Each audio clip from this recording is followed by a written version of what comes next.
Assalamualaikum warahmatullahi wabarakatuh dan salam sejahtera. Dalam dunia pendidikan yang semakin kompleks dan sentiasa berubah, pemimpin sekolah perlu bersedia menghadapi pelbagai cabaran.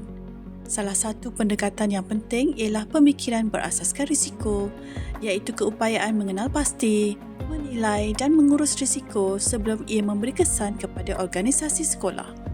Mari kita renungkan beberapa situasi.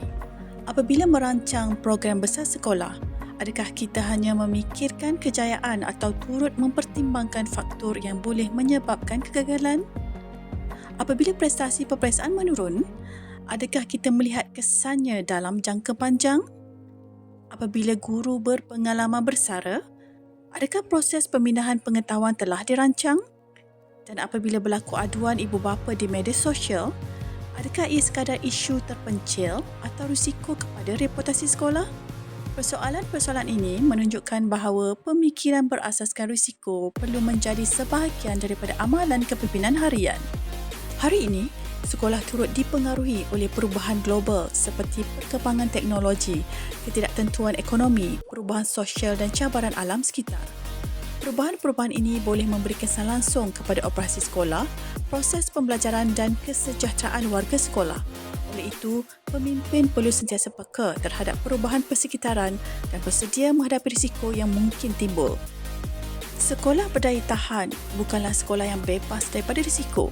Sebaliknya, ia adalah sekolah yang mampu menghadapi gangguan, menyesuaikan diri dengan perubahan dan pulih dengan cepat apabila berdepan cabaran. Ini memerlukan budaya yang terbuka dan sistematik di mana semua warga sekolah bersama-sama mengenal pasti risiko dan mencari penyelesaian yang terbaik. Pemikiran berasaskan risiko memberikan pelbagai manfaat. Ia membantu pemimpin membuat keputusan strategik dengan lebih tepat. Ia meningkatkan kesiapsiagaan terhadap gangguan yang tidak dijangka. Ia membina daya tahan organisasi dalam jangka panjang. Dan yang paling penting, ia membantu sekolah menghubungkan cabaran global dengan tindakan yang perlu diambil di peringkat organisasi. Pemimpin sekolah memainkan peranan yang amat penting dalam membudayakan pemikiran berasaskan risiko. Mereka perlu melihat jauh ke hadapan, mengenal pasti potensi ancaman dan peluang serta membuat persediaan sebelum sesuatu krisis berlaku. Pada masa yang sama, pemimpin perlu menggalakkan budaya terbuka di mana guru, staf dan murid berani melaporkan isu serta bekerjasama mencari penyelesaiannya. Kepimpinan yang proaktif dan berwawasan menjadi asas kepada sekolah yang berdaya tahan dan adaptif. Sebagai kesimpulan, risiko hadir dalam pelbagai bentuk dan tidak dapat dielakkan. Namun melalui pemikiran berasaskan risiko, pemimpin sekolah dapat bersedia lebih awal, membuat keputusan yang lebih bijak dan membina sekolah yang berdaya tahan.